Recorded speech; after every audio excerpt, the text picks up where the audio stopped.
Start record. And so welcome everybody. And I'd like to introduce Lauren Moreno, who is part of the fantastic 624 agency. They recently her partner did another webinar that was also great. And you can go watch it on YouTube, just like any of our webinars. So without further ado, I'd like to turn it over to Lauren. And if you do have a question as we're going along, go ahead, feel free to put it in the Q&A or put it in the chat. I will be monitoring both. So, all right, Lauren. Great, thank you. Very excited to be here. So I'm the managing partner at 624, which entails a lot of things, but one of the main jobs that I have is that I get to spend my days leading our email and creative teams to deliver results from email marketing. Prior to starting 624, I was the brand director at John Wayne Maximal Art. And over my 10 years there, I really got to learn the ins and outs of what it takes to market and grow a small accessories brand. So I'm very excited to dig into one of my favorite topics with owners and marketers from one of my favorite industries. So before we dive in, let me get my screen up. I'll just give you a little bit of background about us. 1 second.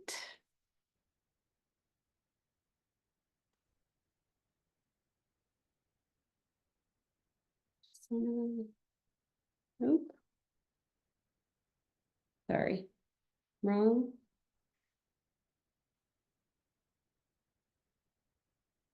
Wrong slide. Give me 1 sec. Here we go.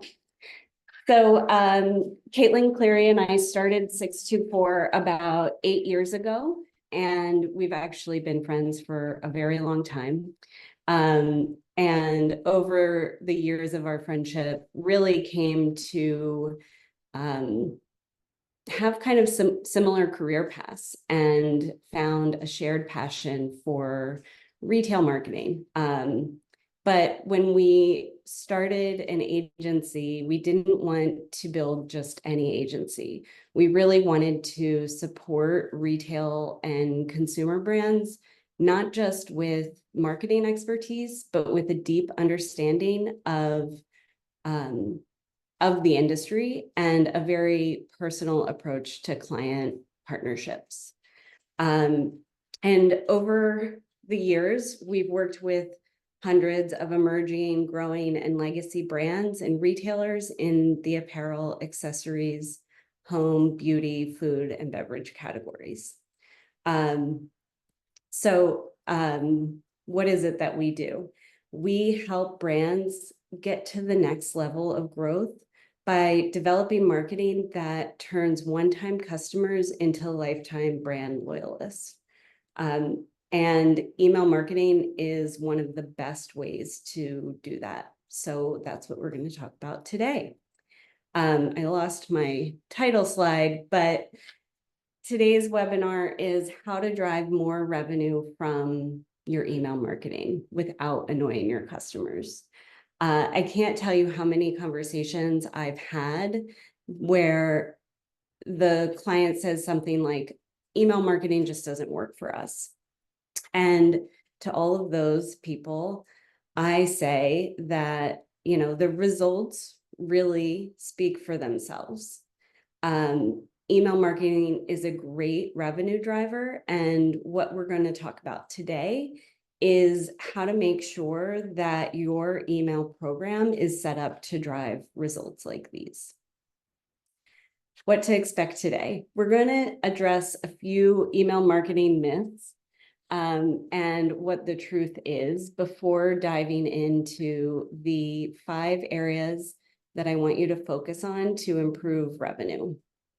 After that, we'll save a little bit of time at the end for questions, but Definitely jump in with any questions along the way, and I will do my best to answer them. So myth number one, the promotional tab is basically spam.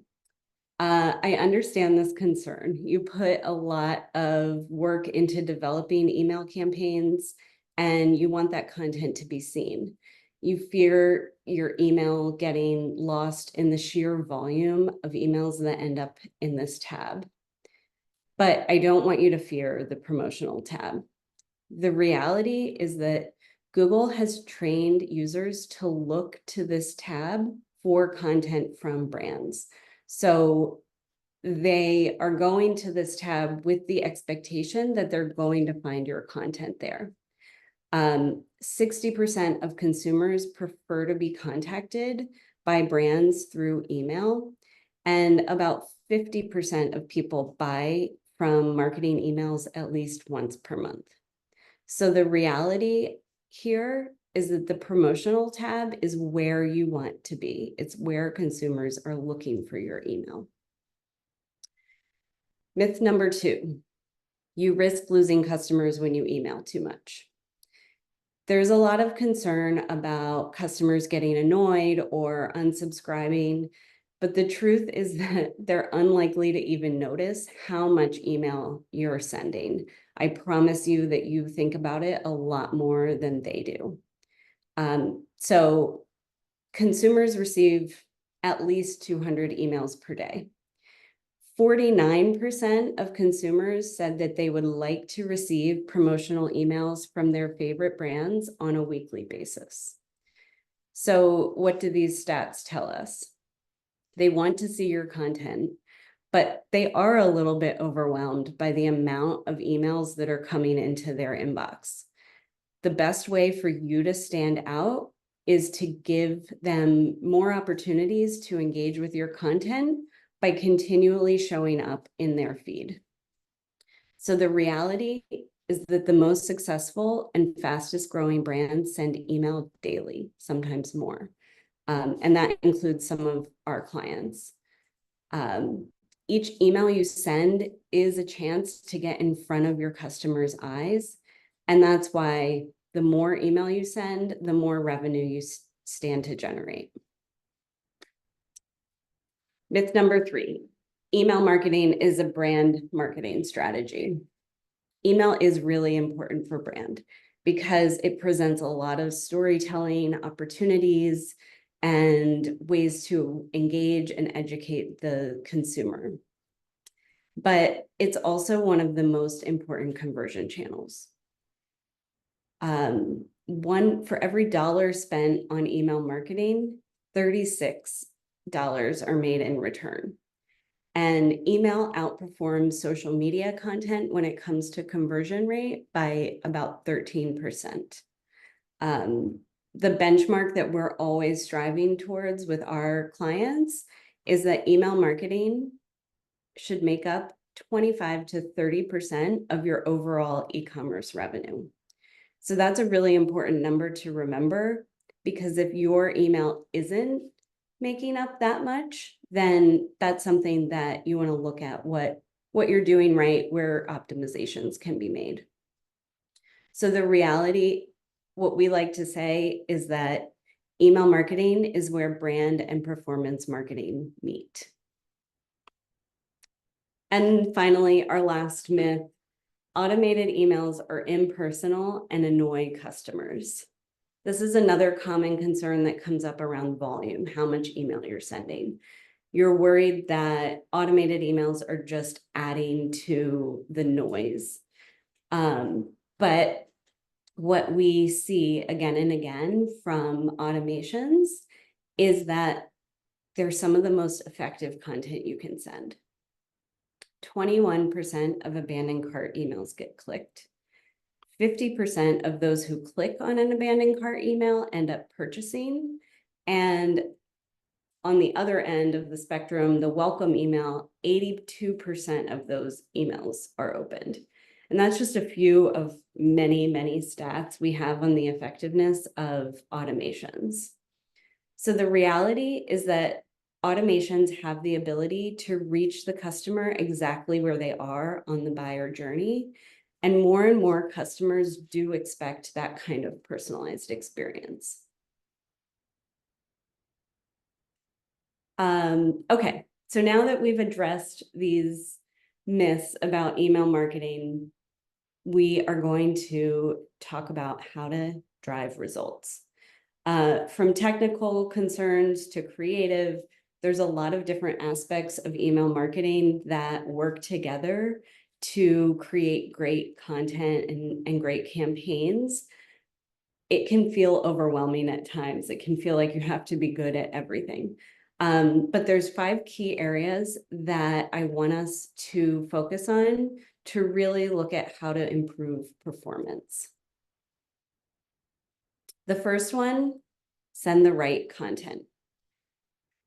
Your email is not your website.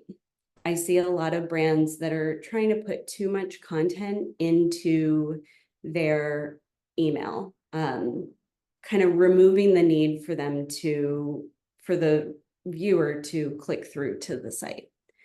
So the goal is to get them to click. So you have to hold something back so that they want to engage with your content. So remember, the email is the sizzle. It's kind of the teaser that you're giving them to get them to your website. There's, endless amounts or different types of content that you could be sending. And the right content for your brand is going to be different than any other brand. It's something that your customers want to engage with. So maybe you already know what kind of content they want to see from you, or maybe you need to experiment a little to find that out. But there's a couple key formulas that we use to make sure that you are sending out strong content. The first is our conversion formula. High-performing campaigns always follow the same formula. It's good copy, plus good design, plus good audience management. Layer onto that any good campaign will do 3 things. We call it the 3 E's of email. It will excite them to hype, to open and read your content. It will explain your offer or educate them on something, a product, or some sort of problem that we can solve for the customer. And it will ask them to take action. So you can use these 2 formulas as your checklist. Make sure that your campaign is doing all 6 of these things before you hit the schedule button. We're going to talk about 3 types of content that you should be sending. And the first is content forward campaigns. Your goal here is to build trust with your customers. So you don't want to put your offer front and center. Instead, we're going to provide value, and that over time builds trust that leads to higher conversion. Content forward campaigns are great for keeping customers in the loop, for educating them about products, for solving their problems, and for making them feel like they are a part of your brand. A few examples that we have are sending emails from your founder or a well-known team member. This is an example from a founder client of ours.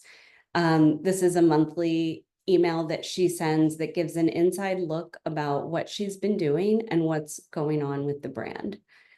It's very conversational. It's like she's talking to friends, and includes some in-the-moment photos that's really effective at giving customers that behind-the-scenes view. A great idea is to turn some of your top performing content into repeatable series.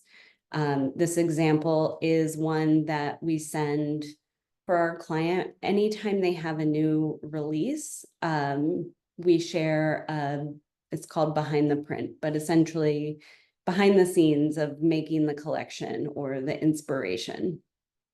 And once we saw the success of these, we realized that this could be regular monthly content. Newsletters are sort of having a moment right now. So think about how you could turn your content into a newsletter series. This, for example, is Sunday meal prep. Understanding the kind of struggle of having home cooked meals every night. Our client created this newsletter that gave easy recipes and tips to take care of that meal prep on Sunday and use the food throughout the week. So all of these examples are repeatable, and that has been successful for us, but it doesn't necessarily have to be repeatable. You can also just send content that's valuable because it's timely or relevant in that moment. This example is from a client that we sent out around the holiday season, letting them know what kind of or how much liquor they needed for a party, depending on how many people came to the party, how many people were invited. So kind of taking the guesswork out of that common question. Something that you can do when you're trying to solve customers' problems is poll your audience on social, see what they're wondering about, or look on Google for common searches around your product. It's a great way to get ideas for this type of content. All of these examples are top performers, and I pulled from our clients' examples specifically so that I could only show you campaigns that drove results, that drove revenue. Now, our first goal with these campaigns is always putting the content first, but a great way to make them even more shoppable and to increase your conversion rate is to add a dynamic product block to the bottom of this type of campaign. So that makes them valuable and shoppable. Next, product recommendations. So of course, we don't want to just send engagement campaigns. We also want to promote our product. And the goal of product recommendations is to bring the product directly to the customer and make it easy for them to know what to buy. So this can look like new arrivals, personalized recommendations, love dynamic recommendations here. But you can also tap into trends or newsworthy events to tell more of a story around your product. Like this example about dopamine dressing that aligned with something that was trending on social. So what do all of these campaigns have in common? They have a clear call to action and a clear point of view. You're not going to put everything into one campaign. And this is something that I see a lot. Customers want the right option for them, not more options. So have a focus, have a point of view, tell a story. And you can always send a separate campaign if you're finding that you have more than one story that you want to tell. Best practices. Product recommendations should be personalized. They should be relevant. They should include stunning product images. They should have details and selling points about the product. And again, we don't want to talk about too many things at once. And the final type of content that we're going to talk about today is promotional campaigns. Sales can be a bit of a controversial topic. But the fact is that they're a great tool for growth and sales if they are executed strategically. I could probably do a whole other webinar on sales and how to execute on them. But when it comes time to promote a sale or a special offer, I want you to do so unapologetically. Remember that your goal for any promotion that you're running is to drive big conversions by tapping into urgency and exclusivity. Hey, Lauren, Yeah. Lauren, somebody asked if you could go back to the last slide. Oh, oh no. Sorry.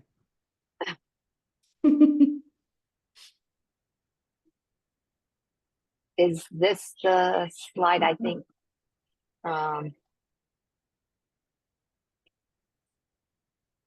Question on this slide?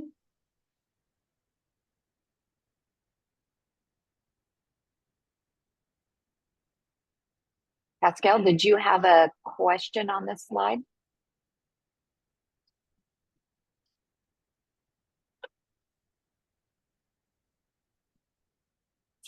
Nope, she got it. Okay. Oh, sorry. Should I keep Okay. going? Yes, please. Thank you. Right. Okay, so promotional campaigns. No promotion that you run is complete without emails, but this is our opportunity to go all in. This is when you put your offer front and center and you're not shy about it. So some ideas for how to share your offer in email. You can run a mystery sale or not reveal the whole offer in the email. What this does is it forces the consumer to click through. They have to go to the website to see what the offer is. You can also use it to cross-promote other channels like SMS. And you can tap into key moments or trends or anything that's timely to make the promotion feel more relevant to your readers. Another tactic that we use a lot is to have some reason to bring customers back after the first, second, or third day of the sale. So something like deeper discounts are really successful at getting people to not just order once from your sale, but maybe multiple times. Best practices for sale campaigns. Build up hype, so tease offers ahead of time. Make offers look exclusive. We'll talk back more about this on the next slide. Don't forget about FOMO. You want to remind customers frequently that they're going to miss out if they don't take action. Always segment your customers. So really think about who should be receiving these campaigns. Testing. You can A/B test your subject lines, your send times, the design of your email. All of these will help you learn exactly the type of content you need to send during a sale to create highly converting campaigns. And make it easy for them to click. This design is what we call the inverted pyramid, which just sort of naturally brings the eye right to the call to action. So always keep this pyramid in mind when you're designing your campaigns. We talked about making offers look exclusive. So this is just a quick case study that I wanted to share from a client of ours. They typically did the deeper discount offer mid-sale because they wanted to bring people back. So it was right when sales started to slow down.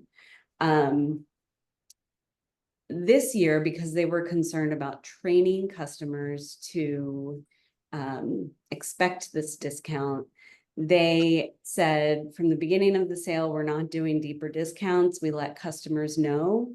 But what we did instead was send an exclusive discount to 3 different customer segments: purchasers, non-purchasers, and VIP.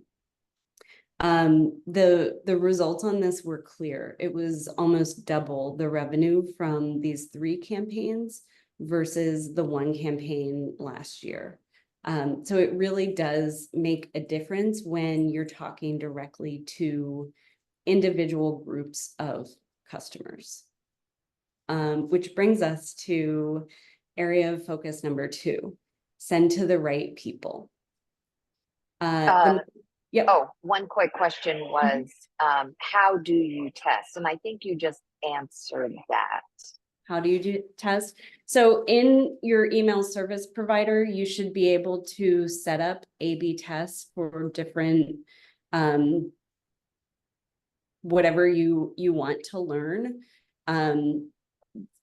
What's good to do from the beginning is sending tests around send time. So try a morning send, maybe 6 a.m. or against an evening send, 6 p.m.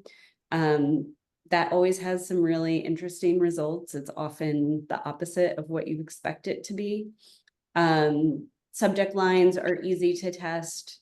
Then you can design 2 different versions of an email and run that as an A/B test. You want to send it to your whole audience, but you let the ESP, Klaviyo is the one that we use the most, split your list in half, and they will analyze the results for you. So it kind of takes the guesswork out of it. So segmentation and personalization can easily become overwhelming. There's like all these tiny groups of people that I'm sure you can think about within your customer base that you could reach out to if, time wasn't an issue. But the key here is to not overcomplicate it. You can focus on just 3 groups in your subscriber list. So you have your prospects, you have your customers, your current customers, and then you have your VIP, your most loyal customers. So let's start with prospects. Your goal with this audience is to convert subscribers who haven't yet purchased. The key is that not all prospects are equal.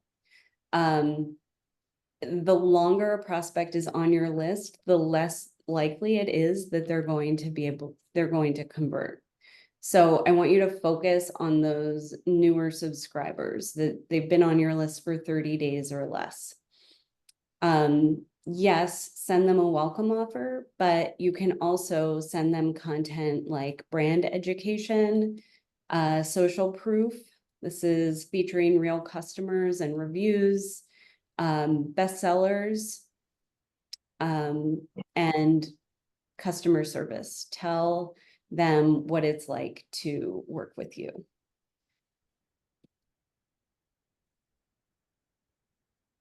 Next, bring back your one-time buyers. So this is your group of customers that have placed an order once, but they haven't placed a second order. And the reason to target this group is because it costs about 5 times more to convert a new customer than an existing one. So really, these people are the ones that are primed to turn into lifelong customers. So your goal is to nurture them into their second purchase. In order to do this effectively, you may have to further refine this cohort into smaller segments. So when you're thinking about how to group them, think about where did they sign up? What did they purchase? What problems do they have? And how long has it been since their last order? You can use questions like this to identify groups of people that you can send similar content to. Content that engages this audience, encourage reorders by addressing their problems or tapping into something that's relevant to them in that moment. Send targeted campaigns of shopping cart pics, send them advice on how to use their purchase. I loved this example here. I received this after buying this pair of boots. Gave me styling and advice on exactly, what I should pair with these boots to look the best. And you can also set up a win-back flow to remind them what's new. Depending on how long it's been since their purchase, you may want to include an offer here. And just remember to write as a person, not a brand. This makes it feel more authentic and also is easier to create multiple variations of similar content when you're writing copy instead of designing completely new campaigns. So the longer it's been since they've placed an order, the more aggressive you should be with your communication and your offer. Similar to your prospects, the longer it is since they have engaged with you, the less likely it is that they're going to place a reorder. And finally, we're going to talk about your VIPs. So your goal with your VIPs is to increase your average order value, drive repeat purchases, and build brand loyalty. And you can do this through exclusive access, giving them special offers like birthday coupons, special perks for referrals or reviews, and a clear incentive on why to order. A great way to do this is through early bird offers. Early bird offers are great at fostering loyalty, at making them feel special, and they can serve as a really great trial run for a larger launch that you have coming up. A lot of people would love to have a loyalty program, but don't have the bandwidth. So one trick that we use is to use your SMS list as your loyalty program. So sending VIP content to the people who opt in to SMS. Ultimately, do I want you to have a loyalty program? Yes, but this can be a good kind of stopgap in between, because onboarding a loyalty program is no small feat. Okay, area of focus number 3, set the right cadence. Increasing your cadence is the simplest way to drive more revenue. The caveat is that you have to do it strategically. How do you know when it's time to increase your cadence? Your list is growing, your product line is diversifying, you're meeting your benchmarks, more on this later. You have multiple audiences that you want to talk to, or you're in a promotional period. Lauren, somebody asked if you could just go back to that VIP really quickly. Sorry, I don't know how to do this easily.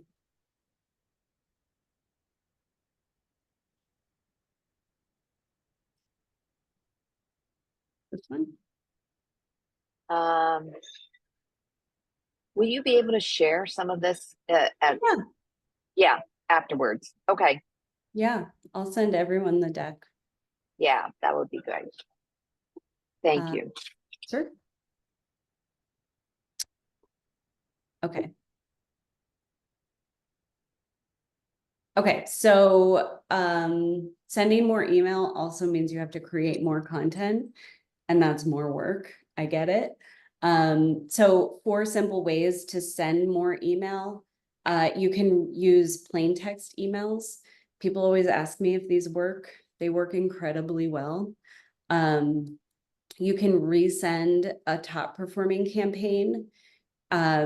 Just make sure you change the subject line and the pre-header text, and segment your send differently. So send the campaign to new subscribers since you last sent the campaign, or people who clicked on the campaign but didn't purchase. You can also send to people who didn't open the campaign the first time around. Another great way to get more out of your content creation is to take flow content and turn it into evergreen campaign content. The welcome flow is a great one to do this. With a few tweaks, you can have a brand education campaign from your welcome series. And last is to send a retargeting SMS, which I know is not technically email, but I don't want you to think of your SMS as a separate channel. Think of email and SMS as working together to push the customer through the sales funnel. And finally, you're going to want to vary your sending cadence based on your most engaged subscribers. So this is an example of a content calendar. On the left, we have 3 different tracks. Track A is your most engaged. Track B is your most engaged and your medium engaged. And then track C is maybe everyone on your list from low to high engagement. Track A is the only one that's receiving all campaigns. Track C, on the other hand, is only receiving the most important campaigns like your spring sale, what's listed here anyway, sale, 4th of July sale, Black Friday, those biggest promotions where they're most likely to convert.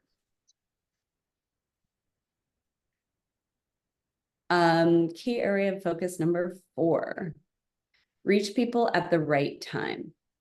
So this is really about automations. Automations are great for, like we talked about earlier, knowing where customers are in their journey and serving them the right content at the right time. There are a ton of automations that we could talk about. I'm going to cover the top 3. And let's see, our welcome flow. Our goal here is to convert new subscribers and get them back to the site to make their purchase. Welcome flows bring in more revenue than really any other campaign. It's about 3 times the average revenue of a promotional email. So you want to make sure that you are showing your clear, simple offer up front. Don't hide it. If they're subscribing for a discount, just give them the discount. Have an amazing, unique selling proposition and make sure that you're communicating it well. Address barriers to purchase. This is where, if you have a longer lead time or you have a higher priced item, you really want to talk about why, and answer questions that would stop your subscribers from clicking and making that purchase. And you want to show the people behind the brand. 74% of subscribers do expect a welcome email immediately. So you don't need to worry about a delay or, sending too much email. They want to see this content from you. Next are abandonment flows. This is a key part of overall website conversion rate because the longer a customer takes to make a decision, the higher the abandoned cart rate is. This is especially true for higher priced items like jewelry. but abandoned cart emails have about a 23% click-through rate. So they're really going to be your best tool at recovering those people who visit your site and don't place an order right away. So your goal, make people buy the stuff that they left in their cart. It's a simple goal, and your emails should be kind of, laser focused on achieving this. We do this by reminding them what they left in their cart, getting the product in front of them again, and making them buy. This, like promotional campaigns, is not the time to be shy about selling. We recommend sending the first abandonment email 30 minutes after they leave the cart. Make sure you include bold, simple call to actions, bigger incentives. Some, FOMO, like they might not get the incentive if they don't act fast enough, and good copy.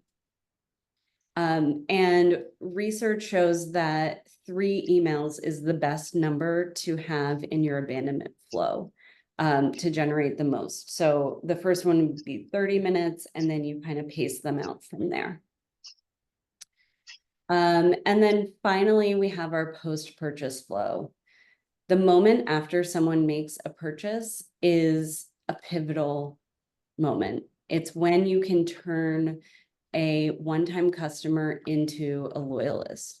You've got their attention, they're expecting you to send an email, and you really want to use this opportunity to create the kind of customer experience that turns buyers into loyalists. Content to include in your post-purchase is content that engages them and educates them, that invites them further into your brand experience, and to nurture that repeat purchase. Remember to focus on educating over selling. You don't need to sell to them right now. They just placed an order.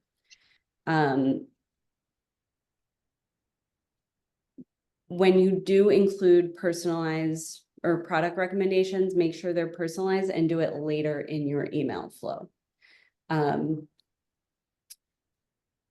The average conversion rate of post-purchase email is 0.7%. So that's significantly stronger than regular campaigns. So even though they've just placed an order, these are really successful at driving sales. You just have to be very careful not to lead with that. These examples on the right are from a client that once we got this up and running, we did see just under that 0.7% conversion rate. So they really do work. Okay, our last area of focus is to make sure your content lands in the inbox. And this is where things get a little tricky. Most clients' eyes glaze over when I start talking about this, but email deliverability has a huge impact on customer retention and revenue. Depending on your customer acquisition costs, you're spending a lot of money to get new subscribers on your list.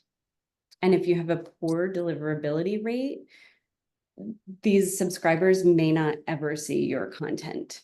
So to kind of further illustrate this, I have 2 examples.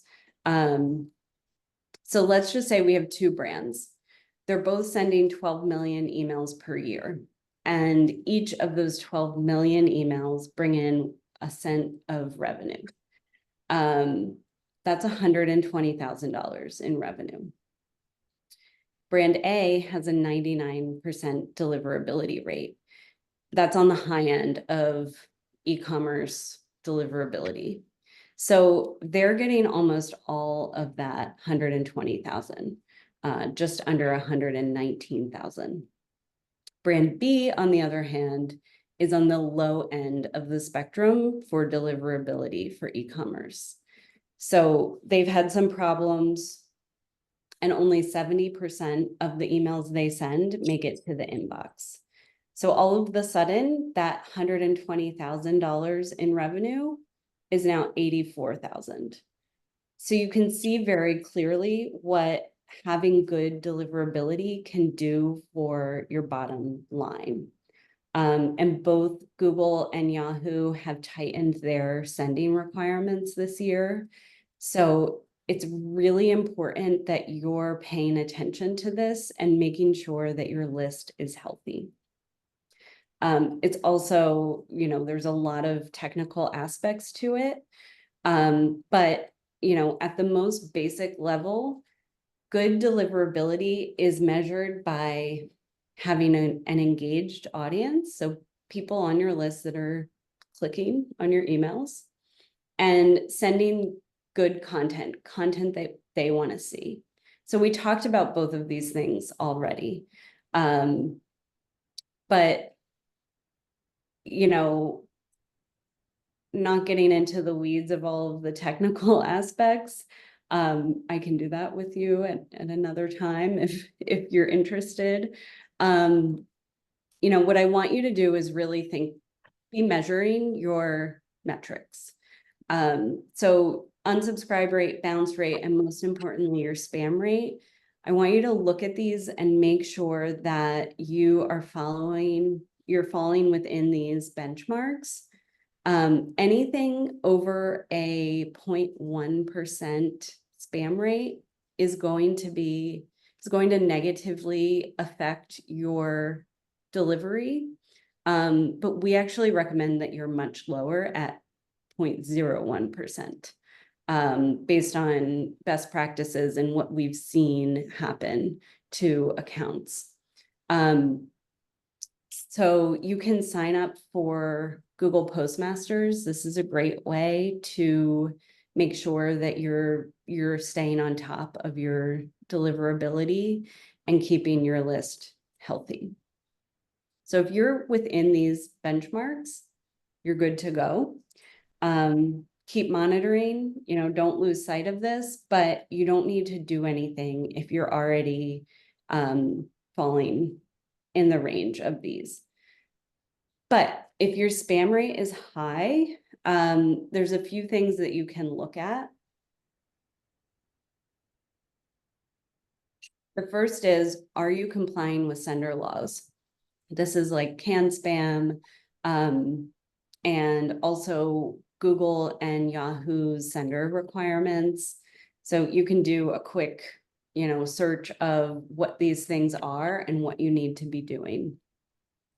The second is to clean your list. And this essentially means that you're clearing off the people who aren't engaging with your content, either by, isolating them and unsubscribing them, or sending them through a sunset flow, which is a campaign maybe you've seen if you're not running it already. Like, this is your last chance to engage with us. If you don't click on this email, we're going to unsubscribe you.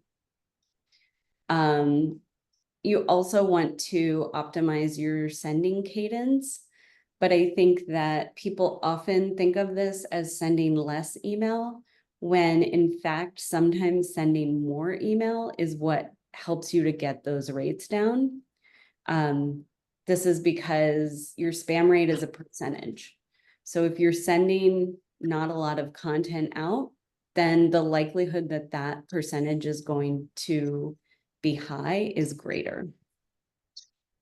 And then finally, like we've talked about, sending relevant content and making sure that you're using segmentation in order to do that. Overall account benchmarks, I said that I was going to give you guys these so you can know, on average, what you want to be working towards. So these are benchmarks for your industry. The deliverability metrics we talked about, but I also included engagement metrics and revenue metrics. And, I think like the final thing is that I'll just share, we see 80% of businesses say that email is their most important tool for customer retention. So if you're not meeting those benchmarks, or you don't feel like this is true for your business, that's a good sign that you should be looking at what's going on in your email program and where can you make optimizations. So that is it for my presentation. I'd love to answer any questions. So I did have a question here. Okay. What makes a good subject line? Okay. So what we see a lot is that the subject lines that are most effective are to the point, that they have something that kind of hints at the content that is in the email. And again, like, we're not giving it all away. You're dangling something in the subject line that gets them to open. There's also character limits on these, so you don't want your subject line to get cut off. I forget exactly what it is, but it's pretty short. So you want your subject line to the point, and compelling. Okay. We have another question here. How far in advance do you recommend small brands to create non-automated content for email marketing? Sure. So I recommend having your promotional calendar at a high level. I would do it quarterly. And I don't necessarily mean that you're planning out your emails a quarter in advance, but you know what your promotions are going to be. And then you're building your email calendar monthly based on that kind of higher level plan.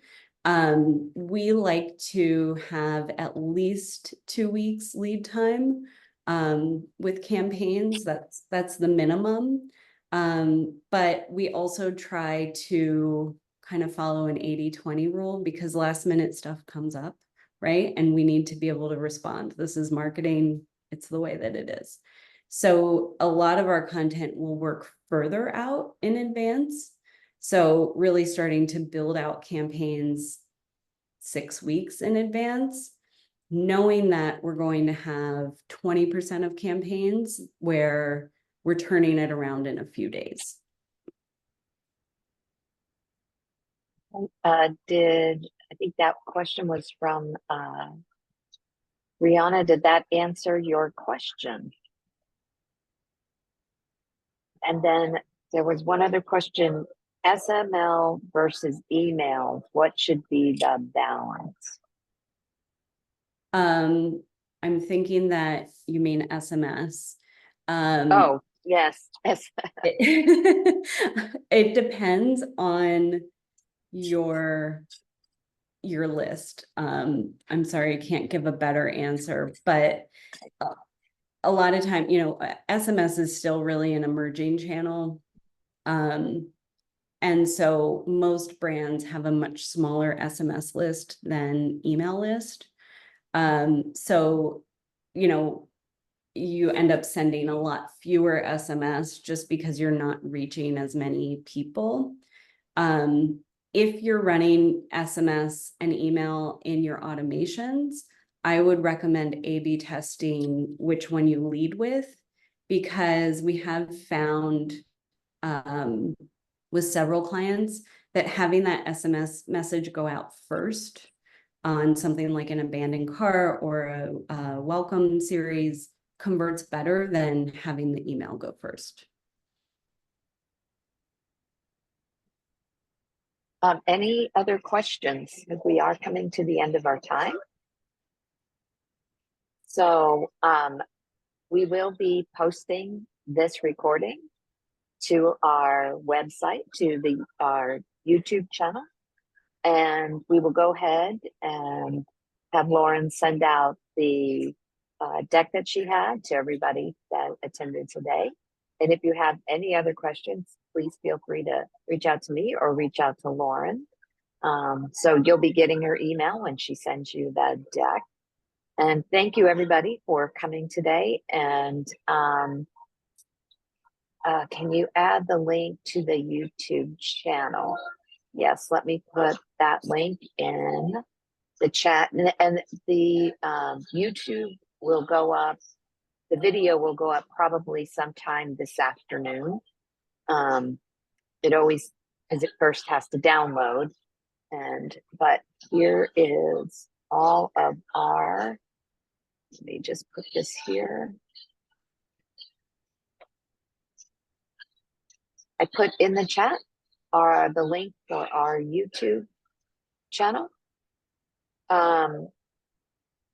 And if anybody else has any other questions, please feel free to reach out to either of us. And thank you everyone for attending today. Don't forget. Thank you so much. Yeah. Thursday, we have our monthly member meetup, and we have more events at the end of the month. And Lauren, it was great content, and I learned a whole lot. So thank you, everybody. Thank you. Have a good one.